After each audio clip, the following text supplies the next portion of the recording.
What's up, y'all? DFOS here. We're about to get into a 10-minute mobility routine. You can do this 10-minute routine before a workout, after a workout, before bed, after bed, when you wake up in the morning, before work, in the sauna. I mean, if you have your own sauna, it'd be weird to do it at like an LA Fitness, but you get the deal. Before, pre, post workout, does not matter. This is a routine that is going to open up your joints from head to toe, make sure that we have synovial fluid production and extra blood flow into those areas. So, let's get rocking and rolling. The only thing you need is your body. If you want to use a pad or something like that, feel free to do so. I'm going to use one here. You could use a yoga mat, whatever that looks like for you. So, we're going to start on all fours. This is a 10-minute routine. It is follow along, so I expect you to get down and do it at the same time as me.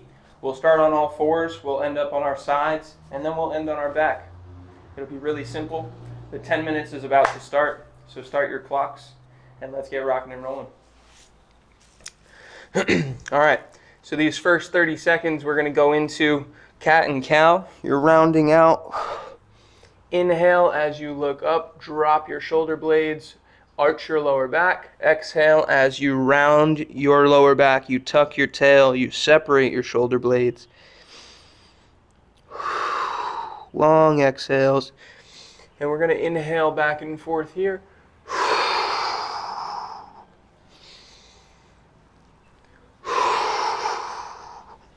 Now with mobility routines, I want you to keep going here. But with mobility routines, it's really about checking in with your body. It's about working in, right? Understanding what is feeling tight, what is feeling loose, what is feeling like it needs a little bit more attention, and what is not. So as you continue to move through this cat and cow exercise, feel free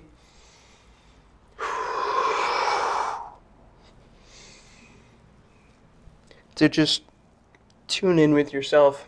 Figure out where it is that you need the most work. Now from here, we're going to go into a child's pose and up dog combination. So now we create a little bit more dynamic flow through the hips as we round out and extend. Inhale back into child's pose. Exhale as you go up into your up dog.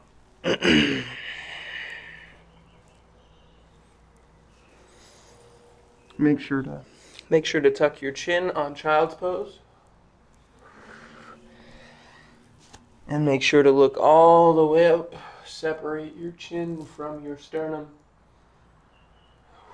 You can even close your mouth.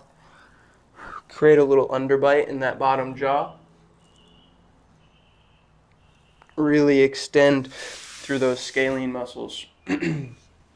Now, you're going to turn your fingers around and you're going to bring them within about 3 to 4 inches of your knees. We're going to start to target the wrists and the forearms here. Now this is nice. You turn your thumbs out, your fingers towards you, and your palms down towards the ground. If you are somebody who uses the phone or a computer a lot, aka any human in the 2023 year, if you are living in 2048 and watching this, well, who knows? Robots may do it all for you. I'm not sure. Good. And now what we're going to do is shift side to side over one thumb joint and the other. Good.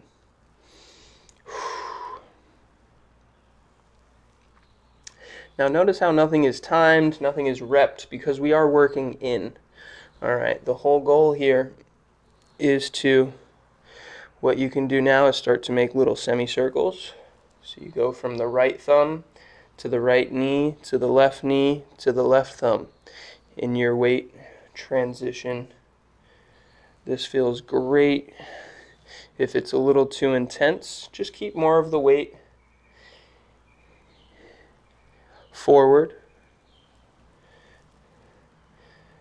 Good. Nice. You're going to take that right arm off the ground, You're going to make little circles here just to get that moving and grooving again. And we'll do the same thing on the left side. I know for me personally, as someone who does a lot of manual muscle work for clients, my wrists and forearms and hands get very tight. So now here, we're going to take our fingers and point them towards us again, but our palms are going to face up and our thumbs are going to face in.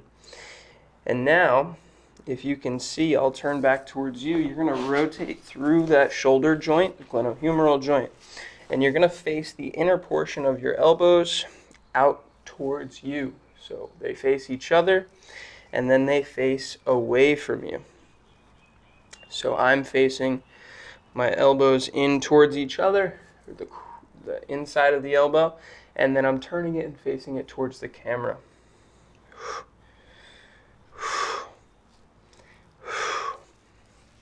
Good. And same thing here. Take one off at a time. Nice little circles for those wrists. Good. So we've worked through the thoracic spine. We've worked through the hips a little bit. Now we're going to do one of my favorite movements, which is coming out with the right foot outside of the right hand. The left knee stays down. So this would be known as your Spider-Man position. What you're going to do here is extend that left leg, pull that off of the ground, and then you're going to open your right hand to the sky. And we're going to take 10 deep breaths here.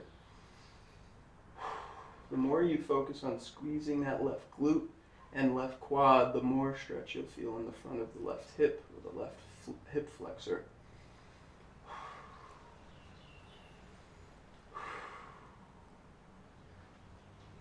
Good. After a nice set of breaths there, you're going to wrap your right leg back around. You can use a little child's pose quick to reset the hips. And then you're going to reopen up on the left side. Squeeze the glute, squeeze the quad. Try to rotate your chest. Keep your eyes on your hand.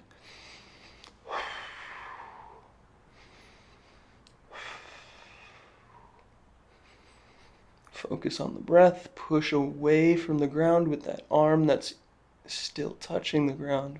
In this case, the right. Good. You should start to feel things opening up. You should start to feel where you're getting tight. We're going to go back to the right leg being forward. We're going to do the opposite. So we're going to do a rotation now to the left, where we keep the same side hand and foot down on the ground. But we're going to move through this multiple times dynamically instead of holding. So you're going to take your right foot and right hand right next to each other, and then you're going to open the left to the sky, bring it back down to the ground, and you can drive that elbow back like you're pulling a bow and arrow, and then reach the hand towards the sky. Good. One or two more. Nice. Drop the left knee, bring the right knee back. You can hit a little child's pose. And then let's go over to the left hand and left foot on the ground. Extend the right leg. You're driving that right arm back and open to the sky. Tap it to the ground. Good. 2. Should be able to get about 5 or 6 in here. Nice. Last one. Good. Drop the right knee. Bring that left knee back around. Now we're going to do a half kneel. And we're going to work on some rotation. So we're going to go hands behind the head. We're driving the hips forward with the right leg in front. So you're squeezing the left glute, and then you're going to tilt that right elbow to the ground, left elbow to the sky. You should feel that lengthening all through the side of your left rib cage. And we're going to alternate back and forth. Keep it a little more dynamic as we keep going here. left foot in front, lean to the left. By keeping your hands interlaced behind your head, you force your spine to have to do the bending. As opposed to my arms, I can cheat here and just throw my hands to the left. But since I don't wave my hands in the air like I just don't care, I'm going to interlace those hands and we're going to go back and forth from the right side to the left side. Whatever leg is in front, you lean to that side. Left leg in front, lean to the left. Whew. We'll do one more each side roughly. Really lean those hips in and then lean to the side. Left foot in front. This is the last one for me. Lean forward to the left. Whew. And that feels good on that right hip flexor. Good. You should be starting to break a little sweat maybe. Really understand what's tight inside of your body. We're actually going to lay on the ground now. We're going to go into a fetal position. So you're going to lay on your left side. You're tucking your knees up to hip height. Okay? You're stacking your hands on top of each other. If you need a pillow below your head, you can do so. It could once again be that pad. It could be a legit pillow. You know, whatever you think is necessary, but try to let your neck relax and roll with you. So you're reaching your right fingertips past the left. We're opening all the way up. Keep your eyes on that hand. Good. And we're moving back and forth here.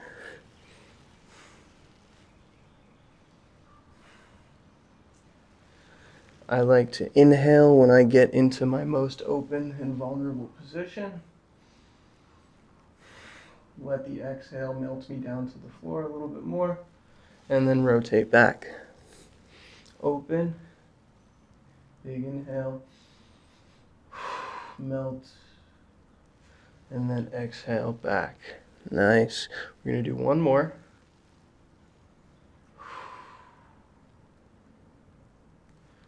Good. And then we're going to flip to the other side. Woo! It's a little jujitsu move right there. So, once again, knees are tucked, hip height. You're going to stack your left hand up further and on top of your right fingertips. And then you're going to open up that left arm. You can definitely find some discrepancies here in your thoracic spine, maybe in the pectoralis major and minor muscles across the front of the shoulder, maybe even biceps if you have bicep tendonitis, or you might have calcium buildup in the bicep. You can definitely feel out where your range is limited. You might get a lower back pop, that release of the SI joint, because our lats and a lot of our erector spinae muscles that we're mobilizing and creating elasticity in will release because they attach to the spine and they attach all the way down to the SI joint. Good. Nice. Now you're going to go onto your back. We're about to round out here. We got 2 moves and then we'll call it a day. You're going to take your left leg over the top of the right knee. You're going to pull the right knee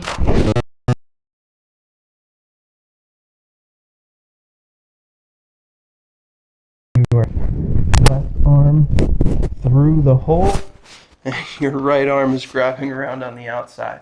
We're going to do figure 4 leg extensions. I want you to pull your toes all the way towards you. As you extend that knee entirely, keep your head flat on the ground.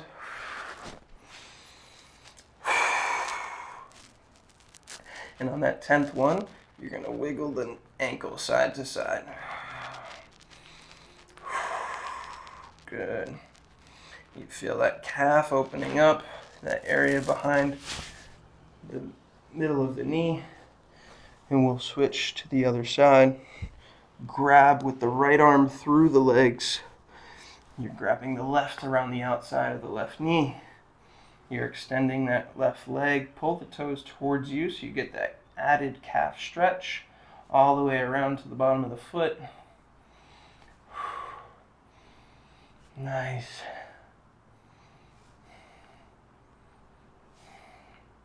And then you're going to hold and you're going to wiggle that ankle side to side. We call this inversion and eversion of the ankle. Good. 3, 2, and 1. Good. And then here, we're going to work on some pelvic tilts. So you're just going to round out, tuck the hips up and under, arch the lower back off of the ground, and then tuck your tail between your legs as if you were trying to touch it to your belly button.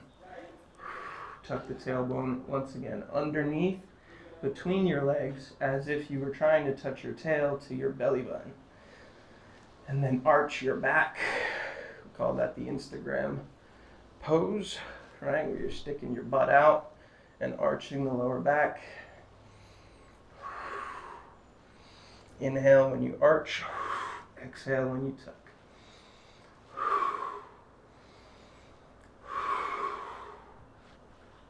Good.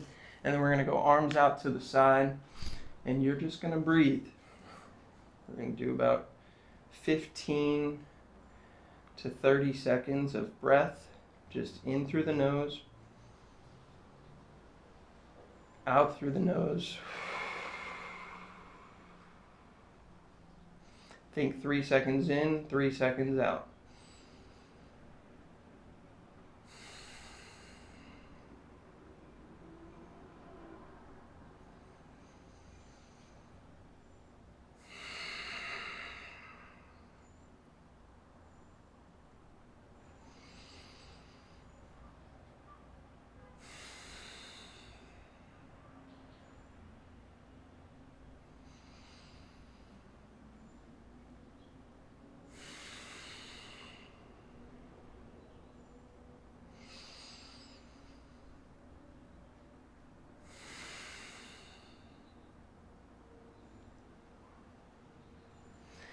Nicely done.